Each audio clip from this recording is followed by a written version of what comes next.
Okay, now we're going to do inversion and eversion of the foot. So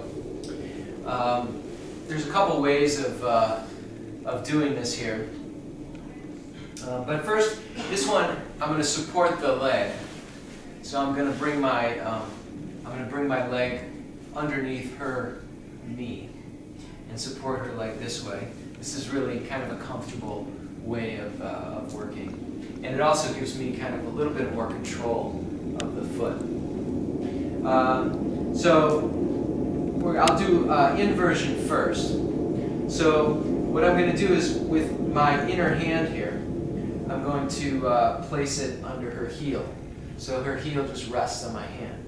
And then with this hand, the outer hand here, I'm going to reach around and my fingers will come to the arch of her foot, whereas the top of my hand here will come to the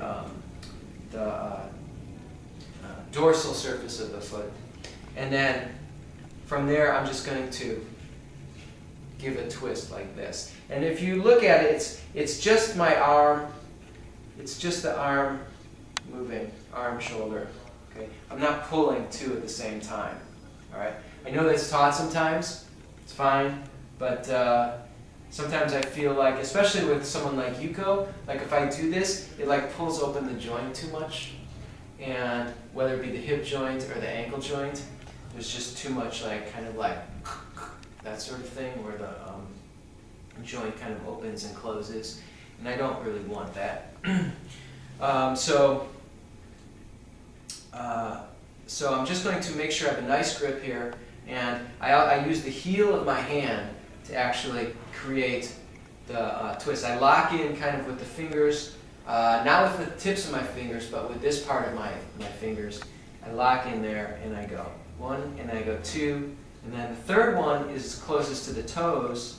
And that's the one where you can get the most juice out of. So like I actually give a nice twist. Really that's where it all happens in a way. So the first two are kind of like leading up to it in a way, and then the third one is where there's a real strong inversion. Okay? So that's inversion. I do 1, 2, 3, 1, 2, 3. I do it 3 times. Can you do it 4? Yes. Can you do it 5? Yes. Can you do it 2? Yes. Just kind of a rule of thumb. Some way to think about it is 3s and 3s. Okay. Then I switch my hands.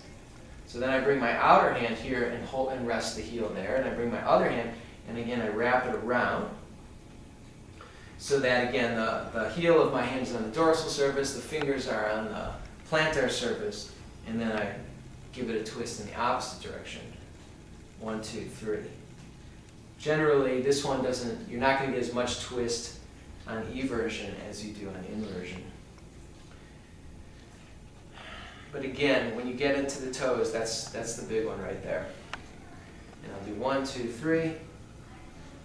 1, 2, 3. And again, it's my palm here that's creating a real strong kind of rotation here. My palm and the fingers pulling back. So there's work that's actually taking place in the hand, you see. And again, it's just kind of elbow, shoulder, that's it. All right. It doesn't have to be a whole kind of body movement. It can be, but this is now I'm teaching. Okay. So, like that. So that's inversion and eversion.